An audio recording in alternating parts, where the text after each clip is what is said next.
10,000 years ago, Norse explorers reached the wilds of North America and then slipped almost entirely out of the official record. Mainstream history draws its line at a single windswept camp on the edge of Newfoundland and insists that was the end of it. But on a mountainside in southeastern Oklahoma, more than 2,000 kilometers from any coast the Vikings were ever supposed to have touched, a slab of stone has stood hidden in a deep ravine for longer than anyone can prove, carved with an alphabet that has no business being there. In recent years, fresh analysis, renewed debate, and a closer look from some of the world's leading experts have brought that mystery back into the spotlight. So here's the question: how did Scandinavian runes end up in landlocked Oklahoma nearly 5 centuries before Columbus? To understand why this mystery remains so controversial, you first have to understand what historians already accept. There is only one site in North America where experts agree that Norse explorers unquestionably set foot: L'Anse aux Meadows, located at the northern tip of Newfoundland. Discovered in the 1960s by Norwegian explorer Helge Ingstad and archaeologist Anne Stein Ingstad, the site contained unmistakable evidence of Viking activity. Archaeologists uncovered Norse-style buildings, ironworking facilities, ship repair areas, and artifacts that matched those found in Greenland and Iceland. For decades, researchers knew Vikings had reached North America sometime around the year 1000. Then, in 2021, scientists used evidence from a massive solar storm recorded in tree rings to determine the exact year. The trees at the site had been cut in 1021. Proving that Norse explorers stood on American soil nearly 500 years before Columbus. Yet the discovery raised another question. L'Anse aux Meadows does not look like a permanent colony. There are few signs of families, children, or long-term settlement. Instead, it appears to have been a temporary base used for repairs, exploration, and resource gathering. Archaeologists believe the Norse remained there only briefly before leaving. And that changes the story. People do not cross the North Atlantic, build workshops, smelt iron, and repair ships simply to stay in one place. Those are the actions of explorers, preparing to travel farther. If L'Anse aux Meadows was only a base camp, then where were they going? The Norse sagas suggest they ventured beyond the coast. They describe rivers, forests, and journeys deep into unfamiliar territory. For years, historians dismissed these stories as exaggerations. But when you look at Viking technology, inland exploration becomes far more believable. The Viking longship was one of the most versatile vessels ever built. It could cross open oceans, yet required less than a meter of water to float. These ships could navigate rivers, lakes, and shallow waterways that would stop larger vessels. When necessary, Viking crews even dragged their ships overland in a process known as portage.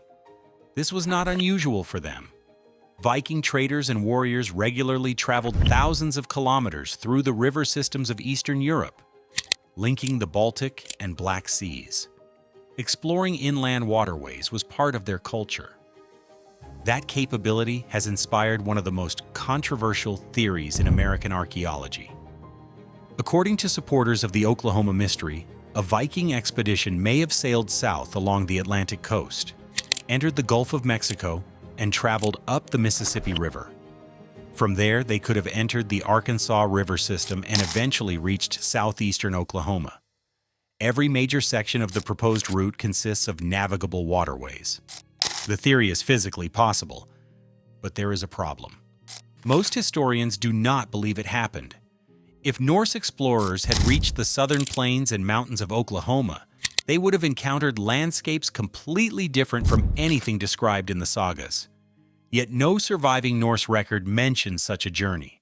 The documented Viking world in North America appears concentrated around the northeastern coast. So the possibility exists, but the evidence remains uncertain. That uncertainty would have remained purely theoretical, if not for one remarkable object. Hidden in a ravine near Poteau Mountain stands a massive sandstone slab nearly 12 feet tall. Carved into its surface are 8 large runes, the characters of an ancient Scandinavian alphabet. The stone became widely known as the Heavener Runestone. Local stories suggest it was already old when settlers encountered it in the 19th century. In 1923, a school teacher sketched the symbols and sent them to the Smithsonian Institution. The response was startling. The markings appeared to be genuine Scandinavian runes. The mystery might have ended there if not for Gloria Farley. After seeing the stone as a child, Farley became fascinated by it and spent decades researching its origins. She interviewed locals, corresponded with scholars, and collected evidence supporting the possibility of a pre-Columbian Norse presence in Oklahoma. Her efforts eventually helped establish Heavener Runestone State Park, preserving the site for future generations. Yet one problem remained. Nobody could agree on what the inscription actually said. The 8 runes do not form an obvious word. Some scholars believe the inscription contains mistakes or mixed alphabets.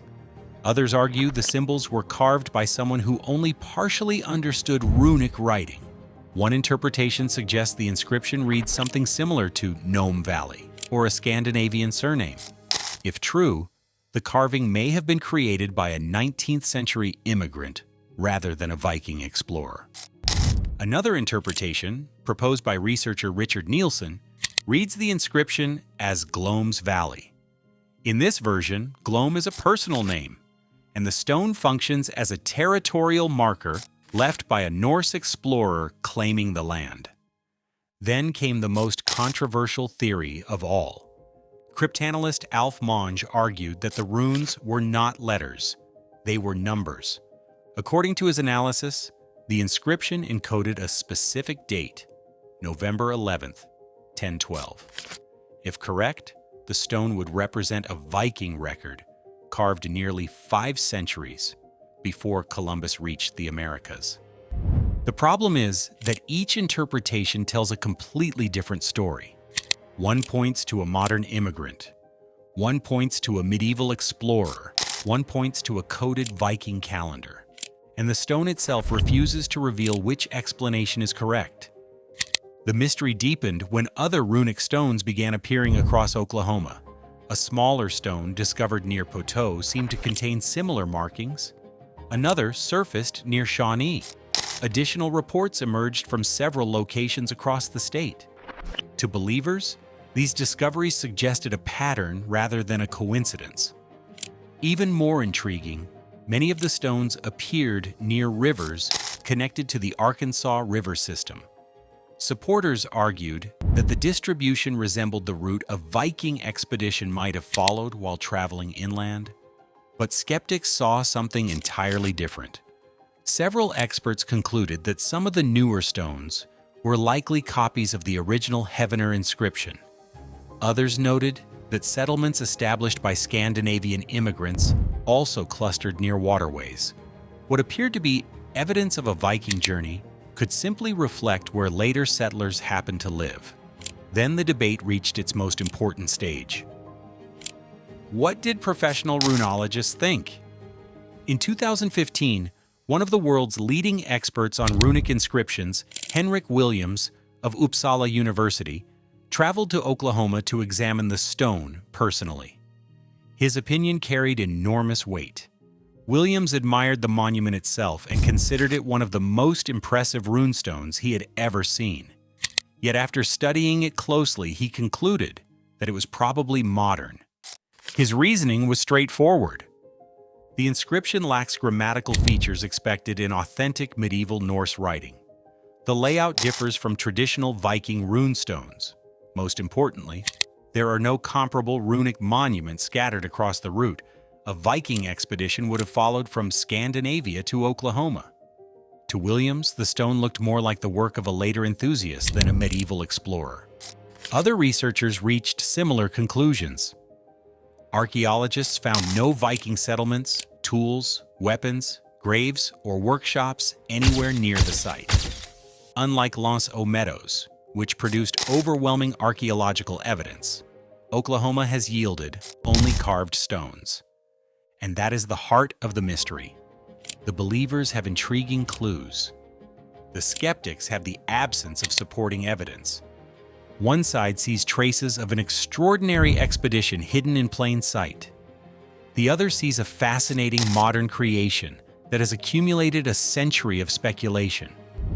What nobody disputes is that Vikings reached North America.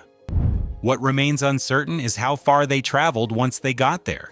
Perhaps the Heavener runestone is the last surviving marker of an expedition that pushed deep into the American interior and vanished from history.